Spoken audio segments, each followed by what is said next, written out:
ఈ water fall చూస్తుంటే ఏదో సినిమాటిక్ స్వర్గంలా ఉంది కదా! బట్ ఈ ప్లేస్‌కి రీచ్ అవ్వడం ఒక నెక్స్ట్ లెవెల్ సర్వైవల్ టాస్క్. ఇది ఇయర్‌కి 3 డేస్ మాత్రం ఉండే సలేశ్వరం యాత్ర.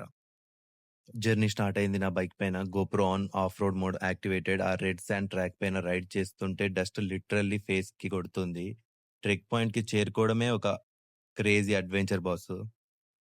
ట్రెక్ పాయింట్‌కి వచ్చేసాము. ఆ పగిలిపోయే ఎండకి ఒక వాటర్ మిలన్ ముక్క తిన్నాక వచ్చిన ఎనర్జీ ఉంటది చూడు మామ, ఎగ్జాక్ట్‌గా ఫుల్ ట్యాంక్ కొట్టించినట్టు అనిపించింది. కట్ చేస్తే మ్యాసివ్ క్రౌడ్. వేల మంది జనం. ఆ డీప్ ఫారెస్ట్‌లో ట్రెక్ చేస్తుంటే డస్ట్ అండ్ స్వెట్‌తో చాలా హెక్టిక్‌గా ఉండే. Every step was testing my stamina. But అక్కడున్న డివోషన్ వైబ్ ఉంటది జూడు. Everyone pushing through the pain together. వేల మంది జనాలు. No network, no UPI. లిటరల్‌గా జీరో కనెక్టివిటీ. మన పోలీసులు ప్రాణాలు పెట్టి హెల్ప్ చేస్తున్నారు. వాళ్ళ ఓపికకి దండం పెట్టాలి. Crowd control was tough but humanity was it's peak. Manage చేశారు. క్రేజీ ఎనర్జీ అసలు. ఫైనల్లీ వాటర్ దగ్గర రీచ్ అయ్యాం. ఆ కూల్ స్ట్రీమ్‌లో నా కాళ్ళు పెట్టగానే నా టోటల్ ఎగ్జాషన్ అంతా వాష్ అవే అయిపోయింది. ప్యూర్ రిలీఫ్ అన్నమాట. అండ్ దెన్ ఆ పీస్‌ఫుల్ దర్శనం. All that crazy struggle felt 100% worth it.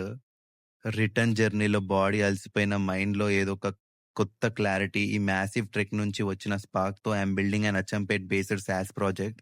ఈ డస్టీ ట్రాక్స్ నుంచి టెక్ బిల్డింగ్ దాకా the grind continues. Hit follow I will share the whole plan.